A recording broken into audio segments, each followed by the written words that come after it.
ఈ నడుమ అమెరికా పెద్ద ట్రంప్ తాత సుంకాల మీద సుంకాలేస్తున్న సంగతి ఏర్కున్నదే కదా. అగొగ్గా ముచ్చట ఎరికైన కాడ నుంచి మనోళ్ళు సలసలా మసిలిపోతుర్రు. అసలు ఏం చూసుకొని వీళ్లకు ఇంత గర్ర, మన కాడ వీళ్లకు మించినోళ్ళు లేకనా అని గట్టిగా సోచాయించితే ఇంతలా అమెరికాన్ని మించిన తెలివి మంతులు మన కాడ ఉన్నారని అమిత్ షా సర్పాషి గట్టిండు. ఇక చూడురే అసలు ముచ్చటేందో. బయటి దేశం యాప్లొద్దు, మన టాలెంటే మనకు ముద్దు అన్నట్లే చేస్తుర్రు సెంటర్ మంత్రులు. ఆవ్ డిజిటల్ ఇండియా పేరుతోని దేశం ముంగటికి పోవాలే అని మన ప్రధాని మోడీ సారు ఎన్నడో చెప్పిండు కదా. ఇక అప్పటి సంధి మనోళ్ళు తయారు చేసిన జోహో అనే కొత్త ప్లాట్ఫామ్ దిక్కుమల్లుతుర్రు అందరూ.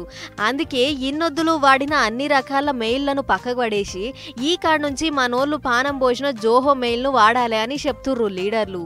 చెప్పుడే కాదు, వాళ్ళు కూడా వాడుతుర్రు. ఖుద్దు సెంటర్ హోంమంత్రి అమిత్ షా సారు నా మెయిల్ ఐడి మారింది చూడుర్రి అని ట్విట్టర్ ఖాతాల కొత్త జోహో మెయిల్ ఐడిని రాసుకొచ్చిండు.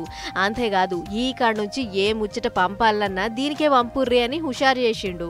సార్తో పాటు రైళ్ల మంత్రి అశ్విన్ వైష్ణవ్ సార్ కూడా ఇదే వాడుతుండట.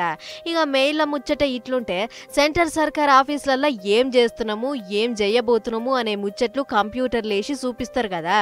ఆగో దాన్ని కూడా జోహోలనే తయారు చేస్తుర్రట. అంతేకాదు మనం వాడే వాట్సాప్ ఉంది కదా, దాని జాగల జోహో తెచ్చిన అరట్టై అనే యాప్ కూడా వచ్చింది. ఇది అచ్చం వాట్సాప్ లెక్కనే ఉంటదట. కాబట్టి అందరు ఇదే వాడమని చెప్తుండు సెంటర్ మంత్రి ధర్మేంద్ర ప్రధాన్ సారు.